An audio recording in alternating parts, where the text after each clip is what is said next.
வணக்கம் அக்கா. ஜூலி அக்கா, நீங்கள் அந்த வீடியோ பார்க்குறீங்களான்னு தெரியல. ஏன்னா நான் வந்து லட்சத்தி கோடியில் ஒருத்தன் ஏதோ ஒரு வாரத்தில் வந்து வீடியோ போட்டுருக்கேன். ஜூலின்றவங்க வந்து போன வருஷம் ஃபுல்லாக ஹோமாவில் இருந்தாங்க போல இருக்குது. அண்ணன் உதயநிதி வந்து அண்ணனே எங்களுக்கு வாக்களிங்க, எங்களுக்கு நீட்டை எப்படி ரத்து பண்ண தெரியும்ன்றது எங்களுக்கு தனியாக ஐடியா இருக்குது அப்படின்னு சொன்னார். 5 வருஷம் என்ன பண்ணாருன்னு தெரியல. இது என்னது ஒரு மனதாக சேர்ந்து நாங்கள் மனு கொடுத்துருக்கோம், நம்ம மேலே வந்து கொடுத்துருக்கோம், அது மட்டும் தான் சொன்னாங்க. ஆனால் அதுக்கு உண்டான அப்போ வந்து நமக்கு ஹோமா ஸ்டேஜில் இருந்தாங்க போல. இப்போ வந்து கத்துன்னு கத்துறாங்க. ஓட்டு போட்டாங்களா, நோட்டு போட்டாங்களாண்டு. ஒருத்தங்க தவறு செய்தால் அதை வந்து சரி பண்ணுறதுக்கு நீங்கள் சொன்னீங்கன்னா பரவாயில்ல. சும்மா பேசணுன்றதுக்காண்டி பேசக்கூடாது. இப்போ எங்கள் அப்பா நல்லவர்னு நான் சொல்லுவேன், எங்கள் அப்பா இப்படிலாம் பண்ணாரு பெருமையாக சொல்லுவேன். அதே மாதிரி ஒரு கட்சிக்காரங்க வந்து இப்போ விஜய் அவர்கள் நீங்கள் காலையில் மேரத்தான் ஓடினாரு, 6 கிலோமீட்டர் ஓடினாரு. தமிழ்நாட்டில் யாரும் ஓடாது, தமிழ்நாட்டு எந்த ஒரு சிஎம்மே இந்த மாதிரி ஓடினதும் கிடையாது, இந்த மாதிரி ஸ்டெமினாவோ இருந்தது கிடையாது. தன்னோட தலைவர் தன்னோட புகழ் பேசுகிறாரு. அதில் என்ன தண்ணி குறைக்கண்டா? கொஞ்சம் வாங்கி இருக்குன்றதுக்காண்டி உன் இஷ்டத்துக்கு ஆந்து விடக்கூடாது.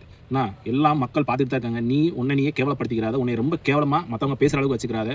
மேக்ஸிமம் தமிழக வெற்றி கழகத்தை சார்ந்து பேசுகிறவங்க யாருமே அடுத்தவங்களை அசிங்கமாக பேசுறது கிடையாது, இழிவுபடுத்தி பேசுறது கிடையாது. பழைய ப்ரூஃப் எடுத்து பேனா அட்டாச் பண்ணி அவங்கள பின் பண்ணுவாங்களே தவிர்த்து யாரும் வந்து தனிப்பட்ட முறையில் கருத்து வச்சு அசிங்கம் பேசுறது கிடையாது. ஜென்சி கிட்ஸ்ன்ற பேரில் தங்களை கொத்தடிமை நீங்களும் உங்களையும் நீங்கள் சொல்லிக்கிறீங்க.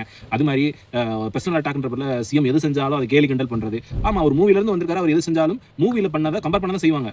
ரைட், நான் இல்லைன்னு சொல்ல. அதுக்காக வேண்டி நீ போன 5 வருஷம் ஆட்சியில் இருந்த எல்லா பிரச்சனையுமே விஜய்னால வந்து இது சரி பண்ண முடியல. விஜய் வந்து தலையில் மாற்றிடுவாருன்னு நீ சொல்கிறது மேஜிக் மேன் கிடையாது. விஜய் அவர்கள் கொஞ்சம் கொஞ்சமாக சரி பண்ணி தான் வருவாங்க, வந்துட்டு தான் இருக்கிறாங்க. பல பேர் மூத்தரை கிழிச்சுட்டு தான் வர்றாங்க. நீங்கள் அதை வந்து அட்டாக் தான். மக்கள் பணத்தை தின்னவங்க யாராக இருந்தாலும் இந்த அரசாங்கம் நடவடிக்கைன்னு சொல்லிட்டு அவர் ஆல்ரெடி சொல்லிட்டாரு. தயவு செஞ்சு இந்த ஜூலி, இந்த ஜென்சி கிட்ஸ்ன்னு சொல்லிக்கிட்டுங்க, 90s கிட்ஸ் எல்லாம் போய் ஜென்சி கிட்ஸ்ன்னு சொல்லிட்டு சப்போர்ட் பண்ணிக்கிட்டு இருக்கீங்க. ரொம்ப பார்க்க முடியல, சகிக்கலை. தயவு செஞ்சு இந்த மாதிரிலாம் போடாதீங்க, மக்களை கோவப்படுத்தாதீங்க. திமுகன்ற ஒரு கழகத்தை வெறுக்கிற மாதிரி திராவிட காலத்தில் இருக்கவங்க எல்லாருமே பண்ணிட்டு வரீங்க.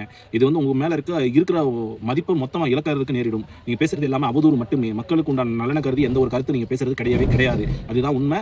நீங்கள் பார்த்துக்குங்க, முடிஞ்சால் பார்த்தீங்கன்னா கமெண்ட் பண்ணுங்கள். தேங்க்யூ.